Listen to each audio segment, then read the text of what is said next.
नमस्कार दोस्तों, स्वागत है आपका हमारे YouTube चैनल जरधारी क्लासेस में।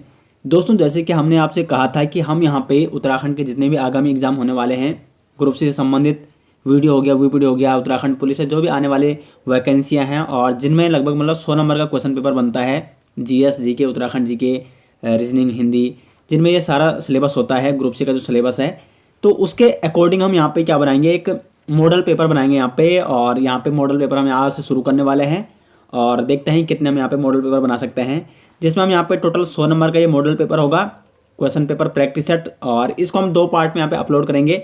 जैसे कि आज यहाँ पे 50 क्वेश्चन होंगे, 20 यहाँ पे हिंदी के क्वेश्चन हैं, कुछ उत्तराखंड के हैं, कुछ अदर GS के हैं और 50 के बाद मतलब कुल मिला के जैसा यहाँ पे क्वेश्चन पेपर आता है ग्रुप सी का, वीडियो का, उत्तराखंड पुलिस का, वैसे ही हम यहाँ पे मॉडल पेपर आपके लिए लेके आ रखे हैं, तो काफ़ी आपके लिए हेल्पफुल होगा। तो चलिए दोस्तों, वीडियो शुरू करते हैं। दोस्तों, हम आपके लिए लेकर आ रखे हैं उत्तराखंड जीके ऐप, जिसमें आपको उत्तराखंड सामान्य ज्ञान detail notes, MCQ practice set, Uttarakhand previous year paper, quiz और डेली करंट अफेयर्स देखने को मिलेगा। एप्लीकेशन को डाउनलोड करने के लिए सर्च कीजिए प्ले स्टोर में उत्तराखंड जीके और सर्च रिजल्ट में देखिए उत्तराखंड जनरल नॉलेज के नाम से SJ ग्रुप का ऐप, और इसको इंस्टॉल कीजिए और इसको एंजॉय कीजिए। और हाँ, यदि आपको ऐप पसंद आता है तो इससे 5 रेटिंग देना बिल्कुल ना भूलें। क्वेश्चन नंबर 1 है दोस्तों, निम्न में से प्रविशेषण शब्द है। अब देखो, प्रविशेषण शब्द मैंने आपको बता रखा है कि क्या होता है कि जो शब्द विशेषण की भी विशेषता बतलाते हैं उनको कहा जाता है प्रविशेषण। अब इसका जो क्वेश्चन नंबर 1 का जो राइट आंसर है option B option question number 1 का राइट आंसर है। बहुत यहाँ पे क्या है, प्रविशेषण शब्द है। देखो एग्जाम्पल से यहाँ पे मैं आपको समझाता हूँ, प्रत्येक क्वेश्चन को मैं यहाँ पे आपको डिटेल्स यहाँ पे एक्सप्लेन करूंगा ताकि आपके सारे डाउट यहाँ पे क्लियर हो जाएंगे। तो जैसे गीता सुंदर है, तो गीता सुंदर है, सुंदर क्या, उसका सुंदरता क्या होगी, विशेषण हो गया, यानी विशेषता हो गई। तो सुंदर यहाँ पे क्या है, विशेषण है। लेकिन बहुत सुंदर है, तो यहाँ पे क्या है, सुंदर तो है लेकिन बहुत सुंदर है। बहुत का मतलब यहाँ पे क्या होगा कि ये जो सुंदर है इसकी विशेषता कौन बतला रहा है, बहुत बतला रहा है। तो जो शब्द विशेषण की भी विशेषता बतलाते हैं उनको क्या कहा जाता है, प्रविशेषण कहा जाता है। जैसे एक अदर एग्जाम्पल ले लेते हैं, घोड़ा तेज दौड़ता है, तो तेज तो उसकी विशेषता है कि घोड़ा तेज दौड़ता है, लेकिन बहुत तेज दौड़ता है या अत्यधिक तेज दौड़ता है, तो ये क्या होगा यहाँ पे, बहुत भी क्या होगा यहाँ पे प्रविशेषण हो गया। अत्यधिक तेज दौड़ता है, ये यहाँ पे क्या हो गया, अत्यधिक प्रविशेषण हो गया। तो क्वेश्चन नंबर 1 का बी ऑप्शन यहाँ पे राइट आंसर है। क्वेश्चन नंबर 2 की ओर बढ़ते हैं। यह किताब मेरी है, में यह शब्द है, तो जो ये वाक्य है यह किताब मेरी है, इसमें आपने यह बताना है कि यह क्या है इसमें। तो इसका जो राइट आंसर है यह यहाँ पे क्या है, सार्वनामिक विशेषण है।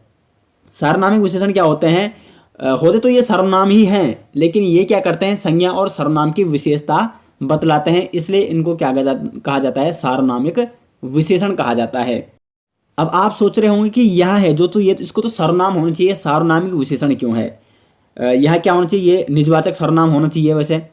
अब देखो, जो यह है यह सार्वनामिक सर्वनाम इसलिए है, देखो सर्वनाम क्या होते हैं, जो संज्ञा के स्थान पर प्रयुक्त किए जाते हैं। जैसे मैंने कह दिया राम दिल्ली से आ रहा है, राम दिल्ली से आ रहा है, और राम की जगह मैंने क्या प्रयुक्त कर दिया, वह दिल्ली से आ रहा है। तो यह वह तो अभी क्या है, यहाँ पे सर्वनाम है, लेकिन क्या हो गया यहाँ पे कि यह किताब मेरी है, किताब यहाँ पे संज्ञा है, और यह यहाँ पे क्या है, सर्वनाम तो है, लेकिन ये यहाँ पे संज्ञा के स्थान पर प्रयुक्त नहीं हो रहा है। यह की जगह आपको कहीं संज्ञा दिख रहा है, देखो किताब मेरी है, किताब मेरी है। अगर मैं किताब के स्थान पर प्रयुक्त करता यह मेरी है, तब यह क्या था, सर्वनाम था। लेकिन किताब मेरी है, किताब तो संज्ञा है, मैंने संज्ञा के स्थान पर यह प्रयुक्त नहीं किया बल्कि संज्ञा से पहले ही इसको प्रयोग कर दिया। तो ये क्या बता रहा, अब ये संज्ञा की विशेषता बतला रहा है। तो जो शब्द संज्ञा की विशेषता बतलाते हैं, जो सार्वनामिक शब्द संज्ञा की विशेषता बतलाते हैं, उनको क्या कहा जाता है, सार्वनामिक विशेषण कहा जाता है। मैंने आपको डिटेल्स एक्सप्लेन कर रखा है हिंदी वाली सीरीज में, तो आपको पता होगा। क्वेश्चन नंबर 2 का यहाँ पे सी ऑप्शन राइट आंसर होगा। दोस्तों, एक और बात कमेंट बॉक्स में जरूर बताएं कि प्रत्येक क्वेश्चन को यहाँ पे आपको डिटेल्स एक्सप्लेन करना पड़ेगा, या आप मतलब जो आपकी राय होगी हम उस हिसाब से यहाँ पे मॉडल पेपर बनाएंगे। ऐसे में टाइम तो लगेगा, लेकिन बहुत सारी चीज़ें आपको सीखने को मिलेगी। और अगर आप चाहते हैं कि हम सीधे यहाँ पे क्वेश्चन बताएं, उनका आंसर बताएं और शॉर्ट में उसको एक्सप्लेन करें, तो आप कमेंट बॉक्स में अपनी राय ज़रूर दें। उस हिसाब से हम यहाँ पे मॉडल पेपर को यहाँ पे सोल्व करेंगे और आपकी प्रैक्टिस यहाँ पे करवाएंगे। क्वेश्चन नंबर 3 यहाँ पे, निम्न में से पार्श्विक व्यंजन है, तो जो पार्श्विक व्यंजन है यहाँ पे वो कौन है आपका, सी ऑप्शन यहाँ पे राइट आंसर है। ला यहाँ पे एक क्या है, पार्श्विक व्यंजन है। अब देखो पार्श्विक व्यंजन क्या होता है, जिसके उच्चारण में जो हवा होती है वो जीभ के पार्श्व भाग से निकल जाती है। तो जब आप ला कहते हो तो ला में क्या होता है, बीच का जो जीभ का जो बीच वाला भाग वो ऊपर लग जाता है और फिर जो हवा होती है वो जीभ के पार्श्व भाग से निकल जाती है। तो ला यहाँ पे क्या है, पार्श्विक व्यंजन है। या और वा को कहा जाता है अर्धस्वर, इनको कहा जाता है। और रा को क्या कहा जाता है, लुंठित व्यंजन कहा जाता है। तो ये सभी चीज़ें मैं आपको बता रहा हूँ, तो ये सभी चीज़ें आपको आनी चाहिए और नोट आपको करनी है। क्वेश्चन नंबर 4 है यहाँ पे, रचना या बनावट के आधार पर शब्दों के कितने भेद होते हैं। तो रचना और बनावट के आधार पर होते हैं शब्दों के 3 भेद। बी ऑप्शन इस क्वेश्चन का राइट आंसर है। कौन कौन से हैं, मूल शब्द, यौगिक शब्द और योगरूढ़ शब्द। तो ये 3 शब्द जो कि रचना या बनावट के आधार पर शब्दों को विभाजित किया गया है, तो 3 भागों में यहाँ पे विभाजित किया गया है। आगे बढ़ते हैं, यहाँ पे क्वेश्चन नंबर 5 है, महादेवी वर्मा की भक्तिन किस विद्या की रचना है। देखो महादेवी वर्मा की एक रचना है भक्तिन, तो वो किस विद्या की रचना है, तो यह है आपका संस्मरणात्मक रेखा चित्र विद्या की रचना है आपकी भक्तिन, जो उनकी क्या है, एक रचना है भक्तिन। एक अब देखो उनकी एक जो उनके घर में काम करने आते थे उनका उसका नाम था भक्तिन, और वैसे उसका जो रियल नाम था वो था आपका लक्ष्मी, लेकिन महादेवी वर्मा ने उसका नाम क्या रखा, भक्तिन रखा। और उनके बारे में उन्होंने एक रचना लिखी है, तो वो संस्मरणात्मक यानी जो उनके क्या था, जो उनको स्मरण था, जो उनको याद था, तो उनके बारे में एक रेखा चित्र का उन्होंने क्या किया, लेख लिखा। तो इसीलिए इसको क्या कहा जाता है, भक्तिन क्या कहा जाता है, महादेवी वर्मा का संस्मरणात्मक रेखा चित्र कहा जाता है। तो क्वेश्चन नंबर 5 का यहाँ पे सी ऑप्शन राइट आंसर है। क्वेश्चन नंबर 6 है यहाँ पे, सप्तऋषि, ये सप्तऋषि नहीं, ये ऐसा है सप्तर्षि। सप्तर्षि में कौन सी संधि है, तो सप्तर्षि में आपका यहाँ पे स्वर संधि है, और स्वर संधि में इसमें कौन सी संधि है, तो ये आपकी गुण संधि है सप्तऋषि में। सप्त आधन री क्या हो रहा है, आर हो जा रहा है, तो जहाँ पे आर हो जाता है सप्तर्षि, तो वहाँ पे क्या होती है, गुण संधि होती है। तो क्वेश्चन नंबर 6 का राइट आंसर क्या है, स्वर संधि है सप्तर्षि में। अब देखो यहाँ पे इनके आंसर मैंने बता रखे हैं, तो आंसर आप एक बार आप खुद इसका मतलब ये आपको हमारे ऐप में मिल जाएगा ये प्रैक्टिस सेट, तो वहाँ से आप इसको ले सकते हैं और इसके एक बार खुद आपने सॉल्व करना है, फिर आपको आंसर देखना है कि आप कितने क्वेश्चन यहाँ पे सही कर पा रहे हो। क्वेश्चन नंबर 7 है यहाँ पे, निम्न में से अविकारी शब्द है। देखो अविकारी शब्द क्या होते हैं, जिनमें लिंग वचन या कारक के कारण कोई भी परिवर्तन नहीं होता है, कोई भी विकार उत्पन्न नहीं होता है, उनको अविकारी शब्द कहते हैं। और जिनमें लिंग वचन या कारक के कारण विकार उत्पन्न आ जाए यानी परिवर्तन हो जाए, उन शब्दों को विकारी शब्द कहा जाता है। तो यहाँ पे बी ऑप्शन राइट आंसर है। आगे यहाँ पे क्या है, अविकारी शब्द हैं, बाकी ये सभी ऑप्शन क्या हैं, विकारी शब्द हैं। अब आगे अविकारी क्यों है, जैसे मैंने कह दिया, राम आगे बढ़ता है, और यहाँ पे ये पुरुष मतलब लिंग क्या था, पुरुष। अब स्त्रीलिंग का प्रयोग करूँ मैं, गीता आगे बढ़ती है। तो यहाँ पे बढ़ती में तो चेंज आया, लेकिन जो ये आगे वाला शब्द था इसमें कोई चेंज नहीं आया, चाहे मैंने लिंग परिवर्तन में कर रहा हूँ, चाहे मैं बहुवचन परिवर्तन करूँ। जैसे वे आगे बढ़ते हैं, वह आगे बढ़ता है, तो वे बहुवचन था, वह एक वचन था, तो आगे में कोई भी परिवर्तन नहीं आ रहा है, इसलिए आगे क्या है, यहाँ पे अविकारी शब्द है, जिसमें क्या हो रहा है, लिंग और वचन के कारण कोई भी परिवर्तन नहीं हो रहा है। तो यहाँ पे 7वां का बी ऑप्शन राइट आंसर है। आगे बढ़ते हैं, क्वेश्चन नंबर 8वां यहाँ पे, आसमान से बातें करना मुहावरे का अर्थ क्या है। तो क्वेश्चन नंबर 8 का जो राइट आंसर है ऑप्शन सी, बहुत ऊंचा होना क्या है, आसमान से बातें करना मुहावरे का अर्थ है। जैसे कोई आदमी बहुत लंबा है तो उसको नहीं कहते हैं कि ये अब आसमान से बातें करने लग गया, या जैसे कोई पेड़ बहुत ही ऊंचा होता है, बहुत लंबा होता है, तो ये पेड़ क्या कर रहा है, आसमान से बातें कर रहा है। तो आसमान से बातें करना मुहावरे का अर्थ क्या है आपका, बहुत ऊंचा होना। क्वेश्चन नंबर 8 का सी ऑप्शन राइट आंसर है। क्वेश्चन नंबर 9 है यहाँ पे, निम्न में से तत्सम शब्द है। तो तत्सम शब्द कौन है इनमें से, तो इसका जो क्वेश्चन नंबर 9 का राइट आंसर है ऑप्शन बी, परीक्षा यहाँ पे तत्सम शब्द है, बाकी जितने भी ऑप्शन ये तद्भव शब्द हैं। अब ये जो तद्भव शब्द हैं, इनके तत्सम शब्दों के बारे में आपको बता दूं कि मच्छर है जो, ये एक तद्भव शब्द है, और मच्छर का जो तत्सम शब्द होता है वो होता है मशक। तो मशक तत्सम है और मच्छर क्या है यहाँ पे इसका तद्भव रूप है। कंगन की बात करें तो कंगन यहाँ पे तद्भव है, और कंगन का अगर तत्सम की बात करें तो कंगन का तत्सम है कंकड़। कंकड़ तत्सम शब्द है, जबकि कंगन क्या है, तद्भव शब्द है। अंगूरी की बात की जाए तो अंगुली यहाँ पे तत्सम शब्द है और अंगूरी क्या है आपका, तद्भव शब्द है। तो सभी ऑप्शनों के बारे में मैंने आपको समझा दिया है। क्वेश्चन नंबर 9 का यहाँ पे बी ऑप्शन राइट है। परीक्षा यहाँ पे क्या है आपका, तत्सम शब्द है।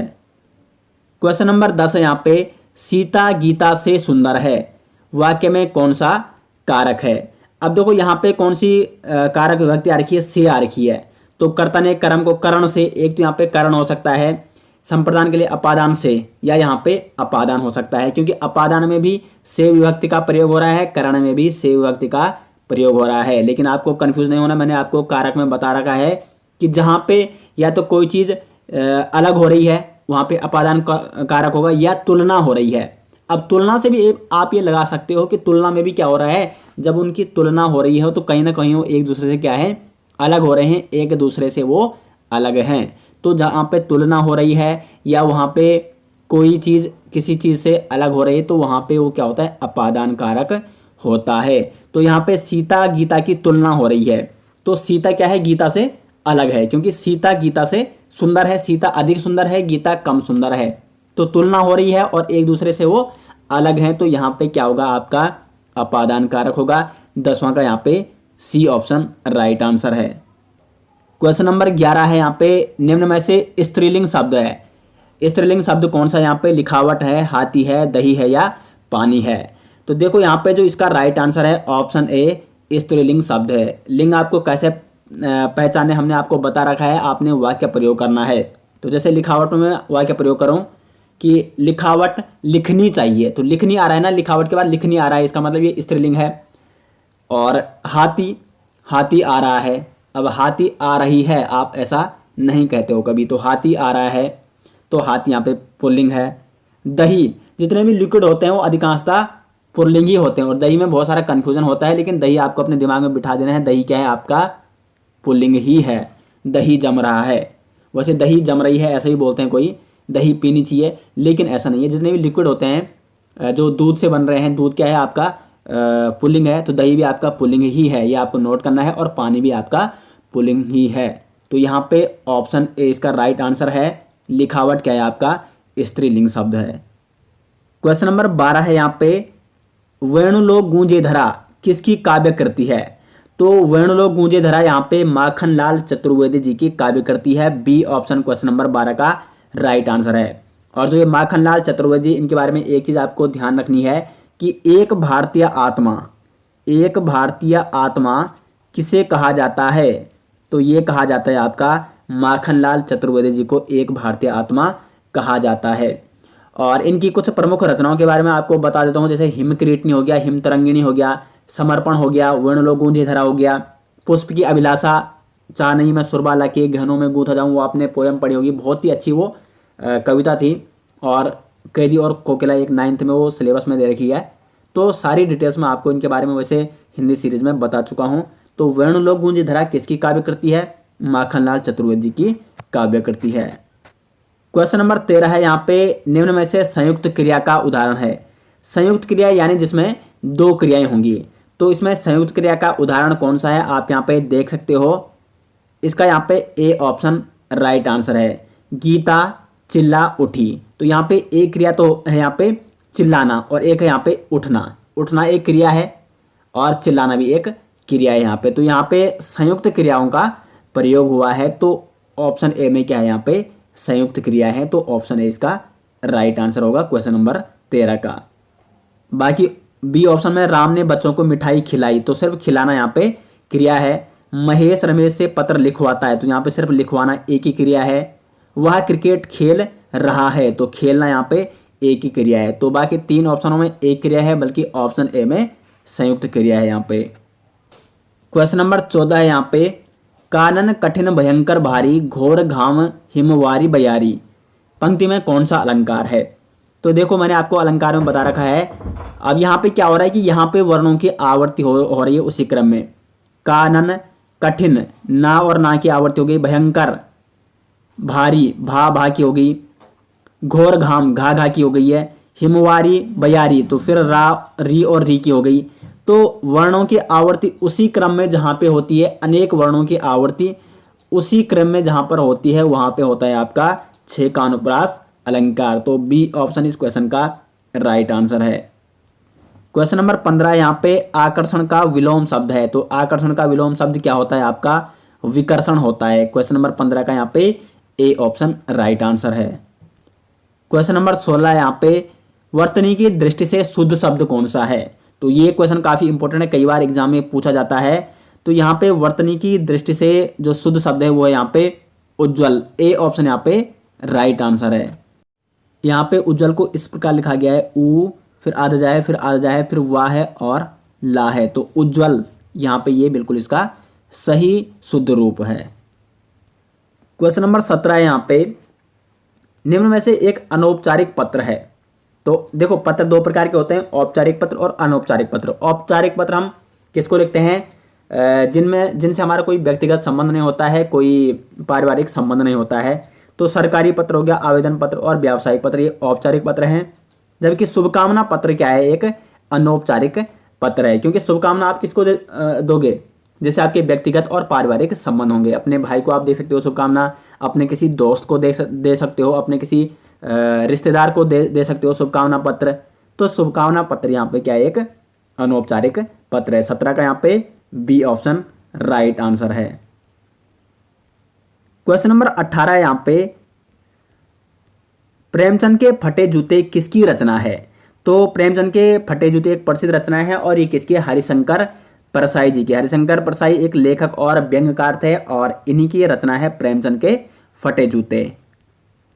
अब यहाँ पे हरिशंकर परसाई जी के बारे में एक और चीज आपको ध्यान रखनी है। हरिशंकर परसाई जी की एक रचना है विकलांग श्राद्ध का दौर। कौन सी रचना है? विकलांग श्राद्ध का दौर। इसके लिए, इस रचना के लिए इनको 1982 में साहित्य अकादमी पुरस्कार से भी सम्मानित किया जा चुका है। तो हरिशंकर परसाई जी की रचना है प्रेमचंद के फटे जूते। 18 का डी ऑप्शन राइट आंसर है।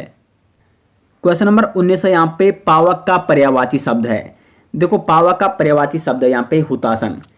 आपने अग्नि का पर्यायवाची शब्द सुनोगे, अग्नि पावक मतलब आग का पर्यायवाची शब्द कौन कौन से होते हैं? अग्नि पावक अनल हुतासन। तो अग्नि के पर्यायवाची कौन है? पावक भी है, अग्नि पावक अनल हुतासन और हुतासन भी है। तो कुल मिला के पावक का पर्यायवाची कौन होगा? हुतासन भी होगा। डी ऑप्शन इस क्वेश्चन का राइट आंसर है। बाकी अंगारा, ज्वाला और लपट ये तीनों एक ही पर्यायवाची शब्द हैं। ज्वाला के अगर पर्यायवाची शब्द आ गए तो अंगारा, लपट हो गया, लो हो गया, गर्मी हो गया, ताप हो गया, ये सभी क्या है? एक ही पर्यायवाची शब्द हैं। क्वेश्चन नंबर 20 है यहाँ पे उपमा अलंकार के कितने अंग हैं? अब जो यहाँ पे अंग पूछा गया है, ठीक है, यहाँ पे भेद नहीं पूछा गया है उपमा अलंकार के। उपमा अलंकार के अंग पूछा गया है। तो उपमा अलंकार के होते हैं 4 अंग। कौन कौन से? उपमेय, एक होता है उपमेय, दूसरा होता है उपमान, तीसरा होता है वाचक शब्द और चौथा होता है साधारण शब्द। उपमेय क्या होता है? जिसकी तुलना की जाए या जिसकी उपमा दी जाए। उपमान क्या होता है? जिससे उपमा दी जाए यानी जिससे तुलना की जाए। वाचक शब्द क्या होता है? उपमेय और उपमान की समानता को बतलाता है। और जो साधारण शब्द होता है वो कौन सा होता है? जो उपमेय व उपमान में पाए जाने वाला गुण होता है। तो ये 4 शब्द आपको नोट करने हैं, 4 अंग होते हैं आपके उपमा अलंकार के। तो क्वेश्चन नंबर 20 का डी ऑप्शन यहाँ पे राइट आंसर है। क्वेश्चन नंबर 21 है यहाँ पे सिंधु घाटी सभ्यता में पैमाने यानी मापतोल के साक्ष्य किस स्थल पर प्राप्त हुए? तो मापतोल यानी पैमाने के जो साक्ष्य सिंधु घाटी सभ्यता में प्राप्त हुए वो हुए थे लोथल में। लोथल एक प्रमुख स्थल था सिंधु घाटी सभ्यता का। और लोथल अभी कहाँ पर है? अभी कौन से स्थल पे, कौन से राज्य में है? तो ये आपका गुजरात में आता है, गुजरात राज्य में पड़ता है लोथल। और लोथल किस नदी के तट पर स्थित है? तो भोगवा नदी के तट पर स्थित है आपका लोथल। लोथल के बारे में और आपको एक और चीज ध्यान रखनी है कि लोथल में सर्वप्रथम चावल का प्रथम साक्ष्य मिला था। सिंधु घाटी सभ्यता के लोथल में चावल का प्रथम साक्ष्य मिला था, ये भी आपको नोट करना है। और मापतोल यानी पैमाने के साक्ष्य कहाँ मिले? तो ये भी आपके लोथल जो कि गुजरात में स्थित है और सिंधु घाटी सभ्यता का एक प्रमुख ये बंदरगाह स्थल था। ये क्या था? आपका बंदरगाह स्थल। इतनी सारी चीज़ें आपको नोट करनी जो मैं आपको एक्सप्लेन करके यहाँ पे बता रहा हूँ, क्योंकि काफ़ी इंपॉर्टेंट है, आपके एग्जाम के लिए होने वाला है। क्वेश्चन नंबर 22 है यहाँ पे कनिष्क के शासनकाल में चतुर्थ बौद्ध संगीत यानी सभा किस नगर में आयोजित की गई? जो चतुर्थ बौद्ध संगीत यानी सभा आयोजित की गई थी वो कनिष्क के शासनकाल में की गई थी। और किस जगह में? तो कुंडलवन में। डी ऑप्शन इस क्वेश्चन का राइट आंसर है कुंडलवन, जो कि कश्मीर के अंतर्गत आता है। और यहाँ पे कनिष्क का यहाँ पे शासनकाल था इस समय, और चतुर्थ बौद्ध संगीत यानी सभा का यहाँ पे आयोजन किया गया था। अब देखो 4 संगीत यानी 4 सभाएं हुई हैं बौद्ध धर्म की, और यहाँ पे जो प्रथम सभा हुई वो हुई थी राजगृह में। और इस समय शासक कौन था, तो वो था आपका अजातशत्रु के शासनकाल में, जो कि हर्यक वंश था, हर्यक वंश का राजा था। द्वितीय जो यहाँ पे बौद्ध संगीति हुई वो हुई थी वैशाली में, और इस टाइम जो शासक था वो था आपका कालाशोक, जो कि सुशुनाग वंश का था। तृतीय जो बौद्ध संगीति हुई वो हुई थी पाटलिपुत्र में, और इस समय यहाँ पे शासन किसका था, तो ये था आपका अशोक का, जो कि मौर्य वंश था, मौर्य वंश का शासक था। तो अशोक भी बौद्ध धर्म को मानता था, और पाटलिपुत्र में इसी के शासनकाल में तृतीय संगीति हुई यानी सभा हुई। और चौथी जो सभा हुई बौद्ध धर्म की वो हुई कश्मीर के कुंडलवन में, और उस समय शासक कौन था, किसके शासनकाल में हुई, तो ये हुई थी कनिष्क के शासनकाल में। तो चारों बौद्ध संगीतियों के बारे में आपको यहाँ पे एक्सप्लेन कर दिया है। क्वेश्चन नंबर 23 यहाँ पे, भारत के केंद्रीय मंत्री सामूहिक रूप से किसके प्रति उत्तरदायी होते हैं। तो जो भारत के केंद्रीय मंत्री होते हैं वो सामूहिक रूप से उत्तरदायी होते हैं आपके लोकसभा के प्रति। डी ऑप्शन इस क्वेश्चन का राइट आंसर है। और अगर क्वेश्चन इस प्रकार आ गया कि भारत के केंद्रीय मंत्री व्यक्तिगत रूप से किसके प्रति उत्तरदायी होते हैं, तब वो होते हैं राष्ट्रपति के प्रति उत्तरदायी। अब यहाँ पे मंत्री की बात आ रही है, तो मंत्री कितने प्रकार के होते हैं, 3 प्रकार के होते हैं। कौन कौन से होते हैं, कैबिनेट मंत्री, राज्य मंत्री और उप मंत्री, ये 3 प्रकार के मंत्री होते हैं। और मंत्रिपरिषद का प्रधान कौन होता है, तो प्रधानमंत्री क्या होता है, आपका मंत्री परिषद का प्रधान होता है। क्वेश्चन नंबर 24 है यहाँ पे, भारत में पहली बार राष्ट्रीय जनसंख्या नीति कब तैयार की गई थी। तो भारत में राष्ट्रीय जनसंख्या नीति पहली बार तैयार की गई थी 1976 में। बी ऑप्शन क्वेश्चन नंबर 24 का राइट आंसर है। क्वेश्चन नंबर 25 है यहाँ पे, कुमाऊं परिषद के प्रथम अधिवेशन की अध्यक्षता किसने की। तो कुमाऊं परिषद का जो प्रथम अधिवेशन हुआ था 1917 में, और इसकी अध्यक्षता किसने की थी, तो वो की थी जयदत्त जोशी ने। सी ऑप्शन इस क्वेश्चन का राइट आंसर है। और देखो कुमाऊं परिषद की स्थापना कब हुई, अगर ये क्वेश्चन आता है तो 1916 में कुमाऊं परिषद की स्थापना हुई।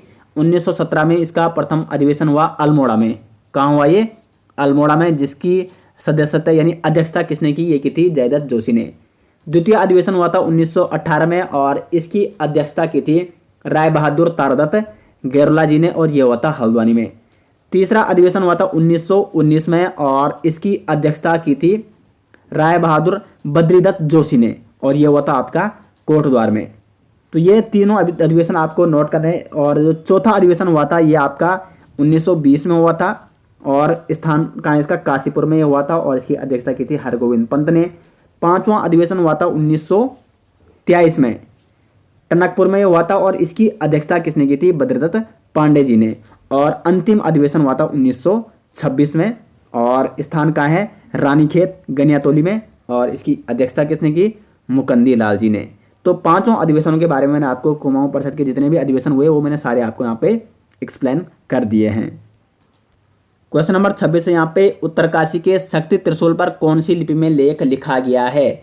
तो उत्तरकाशी में शक्ति मंदिर है, उत्तरकाशी में आपने जो विश्वनाथ मंदिर है मेन उत्तरकाशी में, उसी के सामने आपका शक्ति मंदिर, और यहीं पे मिला है शक्ति मंदिर में शक्ति त्रिशूल लेख।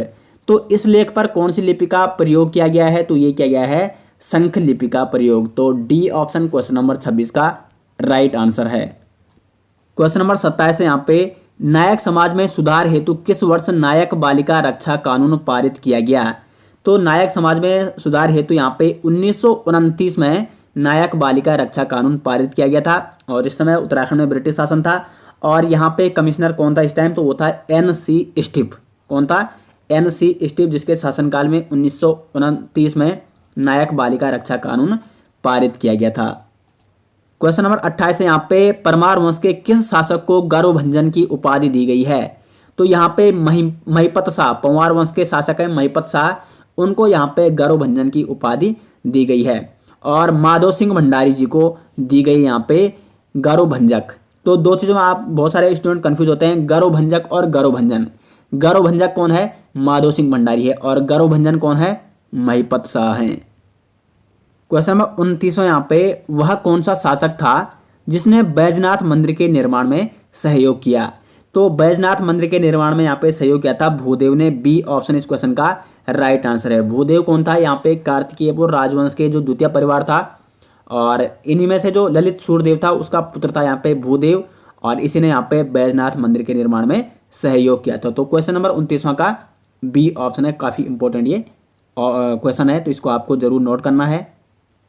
क्वेश्चन नंबर 30वां यहाँ पे निम्न में से कौन सा गर्म कुंड रुद्रप्रयाग में स्थित है? तो यहाँ पे जो गौरी कुंड है ये एक गर्म कुंड है यहाँ पे, और ये कौन से जनपद में आता है? रुद्रप्रयाग जनपद में ये स्थित है। क्वेश्चन नंबर 31 है यहाँ पे उत्तराखंड बोली भाषा संस्थान की स्थापना कब की गई? तो यहाँ पे उत्तराखंड बोली भाषा संस्थान की स्थापना की गई है 2016 में। सी ऑप्शन इस क्वेश्चन का राइट आंसर है। और इसकी स्थापना कहाँ की गई? तो गोचर चमोली में।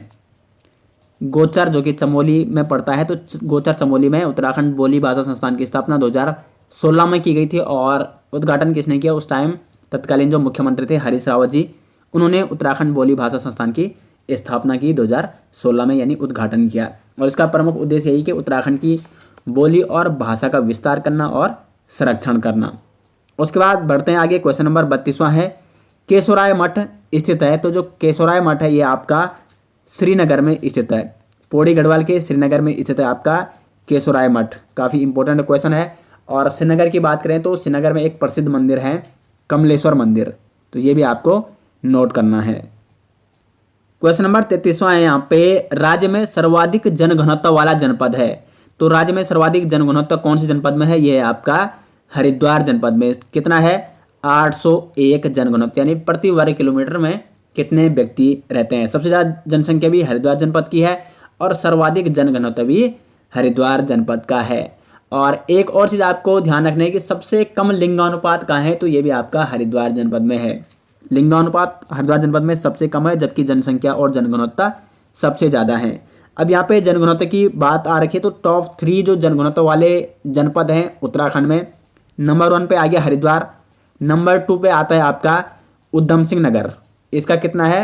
649, और तीसरे नंबर पे आता है दून यानी देहरादून जनपद, जहाँ पे जनघनत्व कितना है? 549। तो टॉप 3 तो आपको याद करने ही होते हैं, क्योंकि टॉप 3 में कोई ना कोई जरूर पूछा जाता है कई बार एग्जाम में।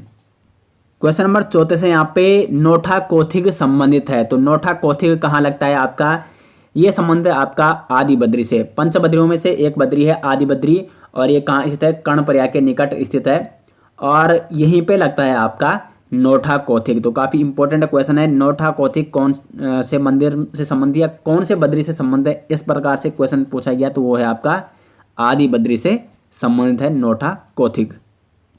क्वेश्चन नंबर 35 है यहाँ पे निम्न में से कौन सा सूर्य मंदिर चमोली जनपद में स्थित है? तो यहाँ पे जो आपका कुलसारी का सूर्य मंदिर है, बी ऑप्शन इस क्वेश्चन का राइट आंसर है। कुलसारी का सूर्य मंदिर का है आपका चमोली जनपद में स्थित है। यहाँ पे अन्य ऑप्शन में की भी बात कर लेते हैं। मंजियाली का सूर्य मंदिर, तो मंजियाली का सूर्य मंदिर कहाँ है आपका? ये आपका उत्तरकाशी में। कुलसारी का सूर्य मंदिर हो गया चमोली में। पलेठी का सूर्य मंदिर हो गया हिंडोला खाल टिहरी गढ़वाल में। और जो मड का सूर्य मंदिर है ये आपका पिथौरागढ़ जनपद में। तो चारों सूर्य मंदिर काफ़ी इंपॉर्टेंट है, और चारों के बारे में मैंने आपको बता दिया है कि कौन सा सूर्य मंदिर कौन से जनपद में स्थित है। क्वेश्चन नंबर 36 है यहाँ पे नंदा देवी राष्ट्रीय उद्यान को यूनेस्को द्वारा विश्व विरासत सूची में कब शामिल किया गया? तो नंदा देवी राष्ट्रीय उद्यान को 1988 में यूनेस्को ने विश्व विरासत सूची में शामिल किया था। नंदा देवी राष्ट्रीय उद्यान कौन से जनपद में है? तो यह आपका चमोली में है, और इसकी स्थापना 1982 में हुई, और यूनेस्को ने इसको विश्व विरासत सूची में कब शामिल किया है? 1988 में। एक और चीज़ आपको ध्यान रखनी है कि यूनेस्को ने फूलों की घाटी राष्ट्रीय उद्यान को विश्व धरोहर स्थल की सूची में कब शामिल किया? तो 2005 में। तो फूलों की घाटी को 2005 में, जबकि नंदा देवी राष्ट्रीय उद्यान को 1988 में विश्व धरोहर सूची में शामिल किया गया था। क्वेश्चन नंबर 37 है यहाँ पे निम्न में से कौन सा एक घन वाद्य यंत्र है? घन वाद्य यंत्र या धातु वाद्य यंत्र, जो धातुओं के बने होते हैं, तो इनमें से कौन सा वाद्य यंत्र घन वाद्य यंत्र यानी धातुओं का बना है? तो यहाँ पे जो राइट आंसर है क्वेश्चन नंबर 37 का मंजीरा एक यहाँ पे घन वाद्य यंत्र यानी जो कि धातु का बना होता है। बाकी जो हुड़की है, हुड़की यहाँ पे चर्म वाद्य यंत्र है, चमड़े का बना होता है। धातिमा भी यहाँ पे चर्म वाद्य यंत्र है, और जो सारंगी है ये आपका तार वाद्य यंत्र है, यानी जो तार, जैसे गिटार आपने देखा होगा, वीणा आपने देखी होगी, तो वैसे ही सारंगी एक प्रकार का तार वाद्य यंत्र है। तो क्वेश्चन नंबर 37वां का ए ऑप्शन राइट आंसर है। मंजीरा एक घन यानी धातु वाद्य यंत्र है। क्वेश्चन नंबर 38 है, यहाँ पे निम्न में से ठोटा युद्ध का संबंध किस मेले से है? तो ठोटा युद्ध क्या होता है? एक धनुष बाणों का यहाँ पे एक युद्ध होता है, और ये किस मेले से संबंधित है? तो ये आपका बिस्सू मेले से संबंधित। ए ऑप्शन इस क्वेश्चन का राइट आंसर है। अब यहाँ पे बिस्सू मेला कौन से जनपद में आयोजित किया जाता है? तो एक तो उत्तरकाशी के भुटानो हो गया, टिकोची हो गया, इन गाँव में आयोजित किया जाता है। साथ साथ ये देहरादून के जौनसर बाबर क्षेत्र में भी आयोजित किया जाता है। तो देहरादून हो गया, उत्तरकाशी हो गया, दोनों यहाँ पे जनपदों में आयोजित किया जाता है बिस्सू मेला, जिसमें क्या खेला जाता है? ठोटा युद्ध, यानी जो कि धनुष बाणों का एक युद्ध होता है। ये खेल किसमें खेला जाता है? बिस्सू मेले में खेला जाता है। क्वेश्चन नंबर 39 है, यहाँ पे असीम गंगा का उद्गम किस ताल से होता है? तो असीम गंगा जो कि भागीरथी एक प्रमुख सहायक नदी है, और इसका उद्गम होता है डोंडी ताल से। और इसका संगम कहाँ पे होता है? तो गंगोरी नामक स्थान पर उत्तरकाशी में ये असीम गंगा किस नदी से संगम करती है? भागीरथी से संगम करती है। तो भागीरथी की प्रमुख सहायक नदी है असीम गंगा, जिसका उद्गम होता है डोंडी ताल से। क्वेश्चन नंबर 40 है, यहाँ पे राज्य में हस्तशिल्प उद्योग में रिंगाल का वानस्पतिक नाम क्या है? देखो उत्तराखंड राज्य में एक हस्तशिल्प उद्योग में काफ़ी प्रयोग किया जाता है रिंगाल का, और इसका वानस्पतिक नाम क्या होता है? तो इसका बी ऑप्शन राइट आंसर है। किम्ना बम्बूसा फलकाटा। किम्ना बम्बूसा फलकाटा वैज्ञानिक नाम किसका है? रिंगाल का है। अब देखो यहाँ पे कई बार बुरांस का वैज्ञानिक नाम भी पूछा जाता है, तो बुरांस का वैज्ञानिक नाम क्या है? रोडेडेंड्रॉन। क्या यहाँ पे? रोडेडेंड्रॉन आर्बोरेम। तो यहाँ पे आपको अच्छे से लिखना है, रोडेडेंड्रॉन आर्बोरेम किसका वैज्ञानिक नाम है? बुरांस का है। जबकि किम्ना बम्बूसा फलकाटा ये किसका वैज्ञानिक नाम है? रिंगाल का वैज्ञानिक नाम है। क्वेश्चन नंबर 41 है, यहाँ पे निम्न में से किस यात्रा का संबंध उत्तरकाशी से है? तो यहाँ पे गुरु मणिकनाथ यात्रा है, इसका संबंध टेरी से है। पंचकोशी वारुणी यात्रा ये संबंधित है आपकी उत्तरकाशी जनपद से। तो बी ऑप्शन यहाँ पे राइट आंसर है। पंचकोशी वारुणी यात्रा का संबंध उत्तरकाशी जनपद में, ये उत्तरकाशी जनपद में आयोजित की जाती है। और जो मनना माई की जाती है ये आपकी रुद्रप्रयाग जनपद में आयोजित की जाती है। तो तीनों यात्राओं के बारे में मैंने आपको बता दिया ये कौन सी यात्रा किस जनपद से संबंधित है। क्वेश्चन नंबर 42 यहाँ पे विवाह के अवसर पर हाथों में रुमाल लेकर पोना नृत्य किस जनजाति द्वारा किया जाता है? तो ये किया जाता है आपकी भोटिया जनजाति द्वारा विवाह के अवसर पर हाथों में रुमाल लेकर पोना नृत्य किया जाता है। तो बी ऑप्शन क्वेश्चन नंबर 42 का राइट आंसर है। क्वेश्चन नंबर 43 यहाँ पे हेस्को के संस्थापक डॉक्टर अनिल जोशी। अनिल जोशी कौन है? हेस्को के संस्थापक है, और इनको पद्म भूषण पुरस्कार से कब सम्मानित किया गया? तो डॉक्टर अनिल जोशी जी को पद्म भूषण पुरस्कार से सम्मानित किया गया था वर्ष 2020 में। सी ऑप्शन इसका राइट आंसर है। और 2006 में इनको पद्मश्री पुरस्कार से सम्मानित पहले ही किया जा चुका है, जबकि वर्ष 2020 में इनको पद्म भूषण सम्मान से सम्मानित किया गया। अब यहाँ पे 2020 में पद्मश्री सम्मान से किन किन व्यक्तियों को सम्मानित किया गया था, तो वो भी आपको नोट करना है। कल्याण सिंह रावत, एक तो कल्याण सिंह रावत जी को पद्मश्री पुरस्कार 2020 से सम्मानित किया गया था, और डॉक्टर योगी एरन जी को भी पद्मश्री पुरस्कार 2020 से सम्मानित किया गया था, और पद्म भूषण पुरस्कार 2020 से डॉक्टर अनिल जोशी जी को सम्मानित किया गया था। क्वेश्चन नंबर 44वां यहाँ पे निम्न में से किसे कुसुम कांता निशंक स्मृति वीरांगना तीलू रोतेली सम्मान 2020 से सम्मानित किया गया? तो यहाँ पे बी ऑप्शन इस क्वेश्चन का राइट आंसर है। रेखा नेगी को कुसुम कांता निशंक स्मृति वीरांगना तीलू रोतेली सम्मान 2020 से सम्मानित किया गया है। क्वेश्चन नंबर 45वां यहाँ पे किसने कहा था नीति निर्देशक सिद्धांत उद्देश्य और आकांक्षाओं की घोषणा मात्र है? तो यहाँ पे जो इसका राइट आंसर है ऑप्शन सी है। केसी व्हीयर ने कहा था कि जो नीति निर्देशक सिद्धांत है संविधान में वो उद्देश्य और आकांक्षाओं की घोषणा मात्र है। अब यहाँ पे नीति निर्देशक सिद्धांतों के बारे में केटी शाह ने भी कुछ कहा था। उन्होंने कहा था कि जो राज्य के नीति निर्देशक तत्व हैं एक ऐसा चेक है जो बैंक की सुविधानुसार अदा की जाएगी। और राजेंद्र प्रसाद जी ने क्या कहा था कि इसका मुख्य उद्देश्य जन कल्याण वाली सामाजिक व्यवस्था का निर्माण करना है। तो किन किन व्यक्तियों ने नीति निर्देशक सिद्धांतों के बारे में क्या कहा है ये मैंने आपको बता दिया है। आगे बढ़ते हैं क्वेश्चन नंबर 46 की ओर। रॉकेट की गति किसके संरक्षण के सिद्धांत पर आधारित होती है? तो जो रॉकेट की गति होती है वो होती है रेखीय संवेग के संरक्षण के सिद्धांत पर आधारित होती है। तो सी ऑप्शन क्वेश्चन नंबर 46 का राइट आंसर है। क्वेश्चन नंबर 47 यहाँ पे रोहतंग दर्रा किस राज्य में है? तो जो रोहतंग दर्रा है यह आपका हिमाचल प्रदेश में, बी ऑप्शन इस क्वेश्चन का राइट आंसर है। और हिमाचल प्रदेश में ये पीर पंजाल श्रेणी के अंतर्गत आता है। और जो हिमाचल प्रदेश में जो ये रोहतंग दर्रा है ये आपका मनाली और लेह को जोड़ता है। मनाली से लेह को कौन सा दर्रा जोड़ता है? अगर इस प्रकार का क्वेश्चन आ गया तो वो जोड़ता है आपका रोहतंग दर्रा, जो कि हिमाचल प्रदेश में है। अब यहाँ पे हिमाचल प्रदेश आ गया है तो हिमाचल प्रदेश के कुछ अन्य दर्रे कौन कौन से हैं?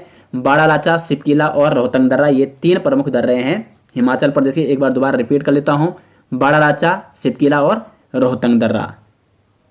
क्वेश्चन नंबर 48 यहाँ पे निम्न में से कौन रूपांतरित चट्टान नहीं है? अब देखो पहले रूपांतरित चट्टान क्या होती है इसको आपको समझा लेता हूँ। पहले चट्टानें देखो 3 प्रकार की होती है। एक होती है आग्नेय चट्टानें जो ज्वालामुखी के विस्फोट से बनती है।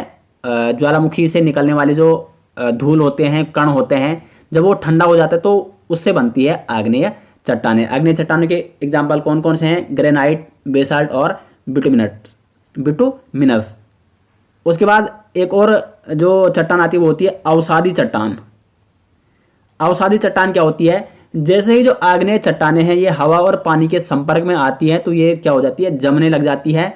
तो इनको कहा जाता है अवसादी चट्टानें, जैसे चूना पत्थर हो गया, डोलोमाइट हो गया और लिग्नाइट हो गया। लेकिन अगर हम आग्नेय चट्टानों और अवसादी चट्टानों में कुछ रासायनिक परिवर्तन करें या उसमें ताप और दाब के परिवर्तन के कारण जब उनका रूपांतरण हो जाता है, यानी वो कायांतरित हो जाती है, कायांतरित चट्टानों को ही रूपांतरित चट्टान भी कहते हैं, तो उनको कहा जाता है जब उसमें या तो कोई केमिकल रिएक्शन होती है, रासायनिक क्रिया की जाती है आग्नेय और अवसादी चट्टानों में, या उसमें ताप या दाब के परिवर्तन के कारण उसमें रूपांतरण हो जाता है, तो उनको कहा जाता है कायांतरित या रूपांतरित चट्टान। तो कायांतरित और रूपांतरित चट्टानों के उदाहरण कौन से हैं? जैसे नीस हो गया, शिस्ट हो गया, क्वार्टजाइट हो गया, संगमरमर हो गया, ये आपका एक रूपांतरित या कायांतरित चट्टान है। तो क्वेश्चन नंबर 48 का जो राइट आंसर है रूपांतरित चट्टान का उदाहरण नहीं है तो वो आपका ग्रेनाइट है, क्योंकि ग्रेनाइट एक क्या है? आग्नेय चट्टान है। ठीक है, तो बाकी स्लेट, स्फटिक और संगमरमर ये आपकी कायांतरित या रूपांतरित चट्टान है। तो 48वां का बी ऑप्शन यहाँ पे राइट आंसर है। आगे बढ़ते हैं क्वेश्चन नंबर 49वां यहाँ पे। अफ्रीका का सर्वोच्च पर्वत शिखर माउंट किलिमंजारो स्थित है। तो अफ्रीका महाद्वीप का जो सर्वोच्च पर्वत शिखर है माउंट किलिमंजारो, ये स्थित है आपका तंजानिया में। ए ऑप्शन क्वेश्चन नंबर 49वां का राइट आंसर है। क्वेश्चन नंबर 50वां है, दक्षिण भारत की नदियों में सबसे लंबी नदी कौन सी है? तो दक्षिण भारत की नदियों में सबसे लंबी नदी है आपकी गोदावरी नदी। गोदावरी नदी को दक्षिण भारत की गंगा के नाम से भी जाना जाता है और इसको वृद्ध गंगा के नाम से भी जाना जाता है। ये भी आपको नोट करना है। वृद्ध गंगा किसको कहा जाता है? तो ये कहा जाता है आपका गोदावरी नदी को, और इसका उद्गम होता है महाराष्ट्र में नासिक की पहाड़ियों से। तो दक्षिण भारत की नदियों में सबसे लंबी नदी कौन है? गोदावरी नदी है। तो दोस्तों जो ये प्रैक्टिस सेट यानी मॉडल पेपर 1 था, इसका पार्ट 1 यानी जिसमें मैंने 50 क्वेश्चन आपको बताने थे वो मैं आपको बता चुका हूँ, और अगले 50 क्वेश्चन आपको नेक्स्ट वीडियो में बताए जाएंगे बहुत ही जल्दी। और उसके बाद आपको ये पूरा 100 नंबर का प्रैक्टिस सेट आपको ऐप में प्रोवाइड किया जाएगा, वहाँ से आप इसको देख सकते हैं और अपने अनुसार आपको एक बार ये सोल्व करना है, क्योंकि सभी यहाँ पे जो क्वेश्चन ला रखे मैंने वो इंपॉर्टेंट और सिलेक्टिव ला रखे हैं जो कि आपकी आगामी एग्जाम में बहुत ही महत्वपूर्ण होंगे। तो दोस्तों आपको हमारी ये मॉडल पेपर वाली जो सीरीज हम स्टार्ट करने वाले हैं कैसी लग रही है इसके बारे में कमेंट बॉक्स में राय जरूर दें। वीडियो कैसी लगी आपको तो वीडियो के बारे में भी कमेंट बॉक्स में राय जरूर दें। मिलते हैं दोस्तों नेक्स्ट वीडियो के साथ, तब तक के लिए धन्यवाद।